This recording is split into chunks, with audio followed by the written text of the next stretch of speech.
ನೋಡಿ, ಪ್ರತಿಯೊಂದು ಮಕ್ಕಳಿಗೂ ನವೋದಯ ಪರೀಕ್ಷೆ ಏನಕ್ಕೆ ಬರೆಸಬೇಕು ಅಂದರೆ, ಇದು 5ನೇ ಕ್ಲಾಸ್ ಮಟ್ಟದಲ್ಲಿ ರಾಷ್ಟ್ರೀಯ ಮಟ್ಟದಲ್ಲಿ ಬರ್ತಾ ಇರೋ ಒಂದು ಮೊಟ್ಟ ಮೊದಲ ಕಾಂಪಿಟೇಟಿವ್ ಎಕ್ಸಾಮ್.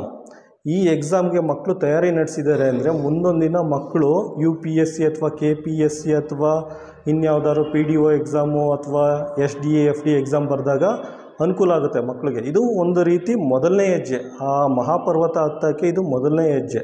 ಈ ಮೊದಲನೇ ಹೆಜ್ಜೆಯಿಂದ ಏನಾರ ಮಕ್ಕಳಿಗೆ ತಯಾರಿ ನಡೆಸಿದ್ರೆ, ಈಗ ನವೋದಯ ಎಕ್ಸಾಮ್ ಬರ್ಸೋದು, 5ನೇ ಕ್ಲಾಸ್ಗೆ, 8ನೇ ಕ್ಲಾಸ್ಗೆ ಸೈನಿಕ್ ಎಕ್ಸಾಮ್ ಬರ್ಸೋದು, 10ನೇ ಕ್ಲಾಸ್ಗೆ NTSC ಎಕ್ಸಾಮ್ ಬರ್ಸೋದು, ಅಥವಾ PUCಗೆ ಕಾಂಪಿಟೇಟಿವ್ ಎಕ್ಸಾಮ್ ಬರ್ಸೋದು, PUC ಮುಗಿದ ತಕ್ಷಣ ಡಿಗ್ರಿಗೆ UPSC KPSC ಮಕ್ಕಳಿಗೆ ಪ್ರಿಪೇರ್ ಆಗಿದ್ರೆ ಮಕ್ಕಳು ಡಿಗ್ರಿ ಮುಗಿಯೋಷ್ಟೊಳಗಡೆ ಒಂದು ಆಫರ್ ಲೆಟ್ರ್ ಕೈಯಲ್ಲಿ ಇಟ್ಕೊಂಡು ತಿರುಗಾಡ್ತಾ ಇರ್ತಾರೆ. ಅದಕ್ಕೋಸ್ಕರ ಮಕ್ಕಳಿಗೆ 4ನೇ ಕ್ಲಾಸು 5ನೇ ಕ್ಲಾಸ್ ಓದ್ತಾ ಇರೋ ಮಕ್ಕಳು ಪ್ರತಿಯೊಂದು ಮಕ್ಕಳಿಗೆ ನವೋದಯ ಎಕ್ಸಾಮ್ ಬರ್ಸಿ. ಇದರಲ್ಲಿ ಕಳ್ಕೊಳ್ಳೋದೇನಿಲ್ಲ ಮಕ್ಕಳು. ಇದರಲ್ಲಿ 3 ಸಬ್ಜೆಕ್ಟ್ ಇದೆ: ಪ್ಯಾಸೇಜು, ಮೆಂಟಲ್ ಎಬಿಲಿಟಿ ಮತ್ತು ಮ್ಯಾಥ್ಸು. ಪ್ಯಾಸೇಜ್ ಮಾಡೋದ್ರಿಂದ ಲ್ಯಾಂಗ್ವೇಜ್ ಮೇಲೆ ಗ್ರಿಪ್ ಬರುತ್ತೆ. ಕನ್ನಡ ಲ್ಯಾಂಗ್ವೇಜ್ ಆದರೆ ಕನ್ನಡ, ಇಂಗ್ಲೀಷ್ ಆದರೆ ಇಂಗ್ಲೀಷ್ ಲ್ಯಾಂಗ್ವೇಜ್ ಮೇಲೆ ಗ್ರಿಪ್ ಬರುತ್ತೆ. ಸೆಕೆಂಡು ಮೆಂಟಲ್ ಎಬಿಲಿಟಿಯಿಂದ ಮಕ್ಕಳು ಬುದ್ಧಿ ಸಾಮರ್ಥ್ಯ ಇಂಪ್ರೂವ್ ಆಗುತ್ತೆ.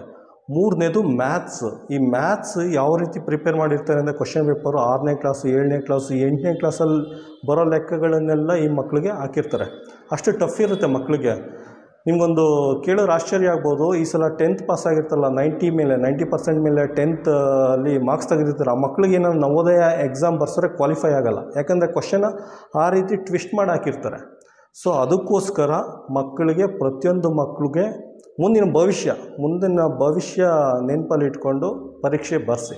ಕಳ್ಕೊಳ್ಳೋದೇನಿಲ್ಲ. ಮಕ್ಕಳು ಬುದ್ಧಿವಂತರಾಗ್ತಾರೆ, ಇಂಟೆಲಿಜೆಂಟ್ ಆಗ್ತಾರೆ, ಯೋಚನೆ ಮಾಡೋ ಸಾಮರ್ಥ್ಯ ಜಾಸ್ತಿ ಆಗುತ್ತೆ ಮಕ್ಕಳಿಗೆ. ಮತ್ತು ಸ್ಕೂಲಲ್ಲೂ ಅಷ್ಟೇ, ಅದು 6ನೇ ಕ್ಲಾಸ್, 7ನೇ ಕ್ಲಾಸ್, 8ನೇ ಕ್ಲಾಸಲ್ಲಿ ಬರೋದೆಲ್ಲ ಲೆಕ್ಕ ಆಗಲಿ, ಸೈನ್ಸ್ ಆಗಲಿ, ಇದನ್ನೆಲ್ಲ ಅರ್ಥ ಮಾಡಿಕೊಂಡು ನೀಟಾಗಿ ಅವ್ರನ್ನ ಜೀವನ ರೂಪಿಸ್ಕೊಳ್ತಾರೆ.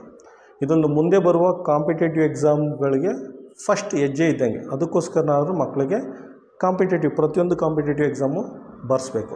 ಧನ್ಯವಾದಗಳು.